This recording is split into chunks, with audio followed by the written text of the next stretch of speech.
प्रिय बच्चों नमस्कार।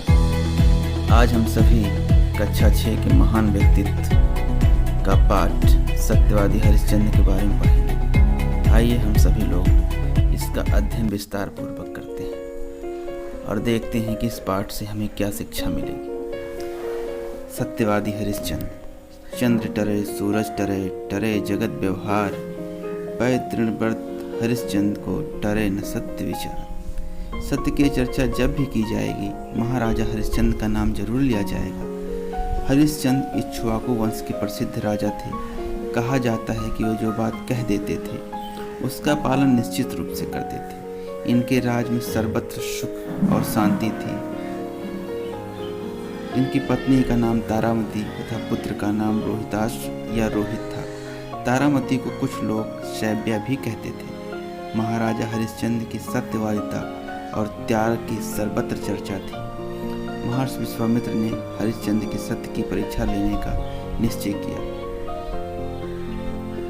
ये जानने के लिए कि ये जो कहते हैं वो करते हैं या नहीं करते हैं। इसके लिए विश्वामित्र ने इनकी एक कठिन परीक्षा का आयोजन करने का विचार किया और उसको लेने का निर्णय लिया। तो आइए देखते हैं कैसे इन्होंने निर्णय लिया इसका।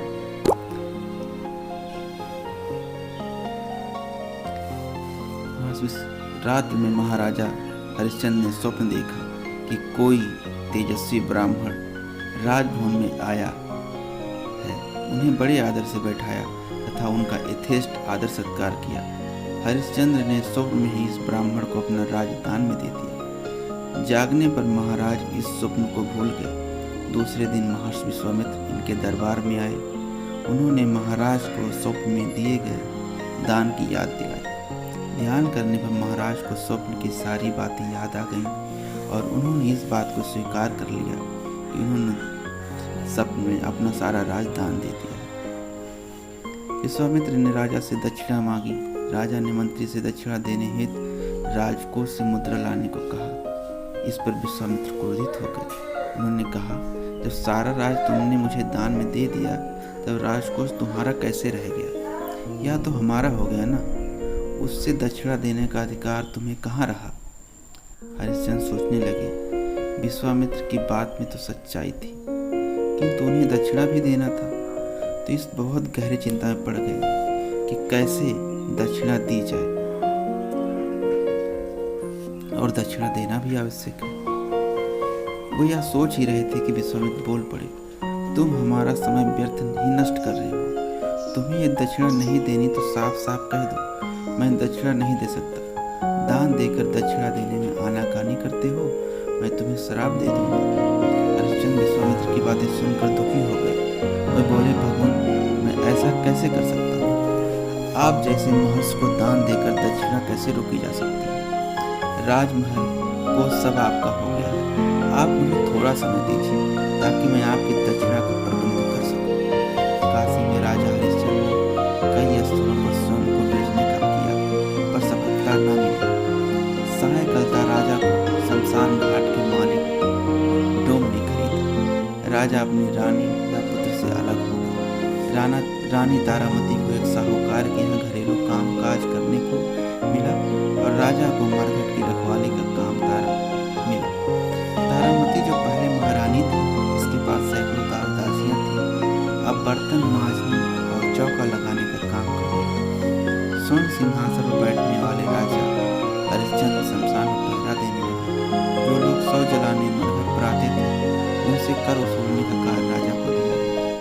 अपने मालिक की डांट फटकार सहते हुए नियम ईमानदारी से अपना कार्य करते रहे। उन्होंने अपने कार्य में कभी भी कोई त्रुटि नहीं होने दी। इधर रानी के साथ एक हृदय विदारक घटना घटी। उनके साथ पुत्र रोहित भी रहता था। एक दिन खेलते खेलते उसे सांप ने डस लिया। उसकी मृत्यु हो गई। वह यह भी नहीं जानती थी उसके पति कहाँ रहते हैं। पहले से ही विपत्ति झेलती हुई तारामती पर यह दुख वज्र की भांति आ गिरा। उनके पास कफन तक के पैसे नहीं थे। वो रोती बिलखती किस प्रकार अपने पुत्र को शव को गोद में उठाकर अंतिम संस्कार के लिए शमशान ले गई। रात का समय था। सारा शमशान सन्नाटे में डूबा था। 1-2 शव जल रहे थे। इसी समय पुत्र का शव लिए रानी भी शमशान पर पहुंची। हरिश्चंद्र ने तारामती से शमशान का कर मांगा। उनके अनुनय विनय करने पर तथा उनकी बातों से वह रानी तथा अपने पुत्र को पहचान गए, किंतु उन्होंने नियम में ढील नहीं दी। उन्होंने अपने मालिक की आज्ञा के विरुद्ध कुछ भी नहीं किया। उन्होंने तारामती से कहा, शमशान का कर तो तुम्हें देना ही होगा, उससे कोई मुक्त नहीं हो सकता। यदि मैं किसी को छोड़ दूं तो यह अपने मालिक के प्रति विश्वासघात होगा। हरिश्चंद्र ने तारामती से कहा, यदि तुम्हारे पास कुछ और नहीं तो अपना साड़ी का आधा भाग फाड़ कर दे दो, मैं उसे ही कर के रूप में ले लूँगा। तारामती विवश थी। उसने जैसे ही साड़ी को फाड़ना प्रारंभ किया, आकाश में गंभीर गर्जना हुई। विश्वामित्र ऋषि प्रकट हुए, उन्हें रोहित को भी जीवित कर दिया। विश्वामित्र ने हरिश्चंद्र को धर्म पालन करते हुए, सत्य निष्ठा करते हुए अपना कठिन वचन पूरा करने के लिए बहुत बहुत धन्यवाद दिया और आशीर्वाद दिया और कहा, यह तुम्हारी परीक्षा थी, तुम इस परीक्षा में सफल हुई हो और अब तुम्हारा पूरा राज मैं तुम्हें वापस कर दे रहा हूँ। महाराजा हरिश्चंद्र ने स्वयं को बेचकर भी सत्यव्रत का पालन किया। यह सत्य एवं धर्म के पालन का एक बेमिसाल उदाहरण है। आज भी महाराजा हरिश्चंद्र का नाम श्रद्धा और आदर के साथ लिया जाता है। आप सभी जानते होंगे कि सबसे पहली मूक पिक्चर बनने वाली जो पिक्चर थी उसका नाम भी हरिश्चंद्र था, जो लोगों के द्वारा बहुत ही चाव से देखी गई। आज भी इनके आदर्श, इनकी सत्यवादिता का गुणगान पूरे विश्व में गाया जाता है। हम सभी को इससे सीख लेनी चाहिए कि कितनी भी विषम परिस्थितियाँ क्यों न हो, कभी भी सत्यवादिता अपनी नहीं छोड़नी चाहिए और हमेशा सत्य वचनों का वादन करना चाहिए।